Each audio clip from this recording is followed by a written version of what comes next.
So இந்த வீடியோவில் நம்ம என்ன பார்க்க போறோம்னு பார்த்தீங்கன்னா ராஜா ராம் மோகன் ராய் அவர்களோட டாப் 14 பாயிண்ட்ஸ் இந்த வீடியோவில் நம்ம பார்க்க போறோம். இந்த வீடியோ உங்களுக்கு ரொம்ப ரொம்ப யூஸ்ஃபுல்லாக இருக்கும். நீங்க படிச்சது எல்லாத்தையும் ரீகால் பண்றதுக்கும் இது ரொம்ப உதவியா இருக்கும். ஸோ முதல் பாயிண்ட் நீங்க எடுத்தோன்னே என்ன தெரிஞ்சுக்கணும்னு பார்த்தீங்கன்னா ராஜா ராம் மோகன் ராயோட பிறப்பு வருடம் இறப்பு வருடம். ஸோ பிறப்பு வருடம் 1772, மறைவு 1833. இவர்களை என்னன்னு சொல்லி அழைப்பாங்கன்னு பார்த்தீங்கன்னா இந்திய மறுமலர்ச்சியின் தந்தை அப்படின்னு சொல்லி அவர்கள் வந்து அழைப்பாங்க.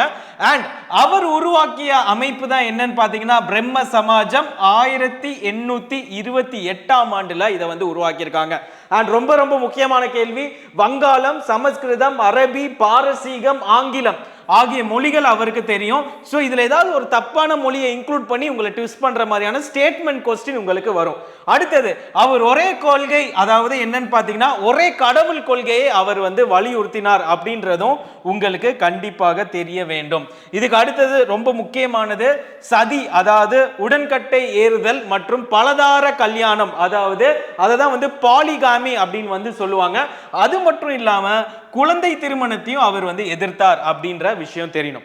சோ சதி உடன்கட்டை ஏறுதலை அவர் எதிர்த்தார். ஆனா அதை ஒரு சட்டமா கொண்டு வரணும்னா யாரோட உதவி வேணும்? அரசு. சோ அரசுல இருக்கக்கூடிய அதிகாரியான வில்லியம் பென்டிக் 1829ஆம் ஆண்டு இதை ஒரு சட்டமா இயற்றினார், அதாவது சதி ஒழிப்பு சட்டம். அதற்கு முதன்மை காரணமாக இருந்தவர் ராம் மோகன் ராய் அவர்கள் அப்படின்ற விஷயம் உங்களுக்கு தெரியணும்.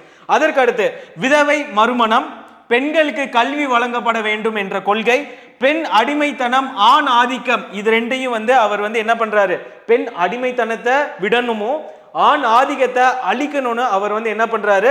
அதை வந்து அவர் வந்து எதிர்த்தார் அப்படின்ற விஷயமும் உங்களுக்கு தெரியணும். அடுத்து சமூகத்தோட அடிப்படையாக கொண்டவர் என்ன கொண்டிருக்காரு அப்படின்னு பார்க்கும்போது பகுத்தறிவு, பரிவு, மனிதாபிமானம் ஆகியவற்றை என்ன வச்சிருக்காரு? சமூகத்தின் அடிப்படையாக அவர் வந்து வச்சிருக்கிறார் அப்படின்ற விஷயமும், அதே இல்லாம தெய்வ சிலைகள் இல்லாத கோவிலை ஆகஸ்ட் 20, 1828 அவர் வந்து நிறுவனார். சோ இது உங்களுக்கு தெரியணும். சோ மத சட்டங்கள் மற்றும் மூட நம்பிக்கைகளை அவர் எதிர்த்தார். சமூக சீர்திருத்தவாதிகளின் முன்னோடியாக அவர் திகழ்ந்தார் அப்படின்ற விஷயமும் உங்களுக்கு தெரியணும். சோ இது போன்ற வீடியோஸ் உங்களுக்கு அடுத்தடுத்து ரிசீவ் ஆகணும் அப்படின்னா சப்ஸ்கிரைப் டு உஸ்தாதியன் அகாடமி.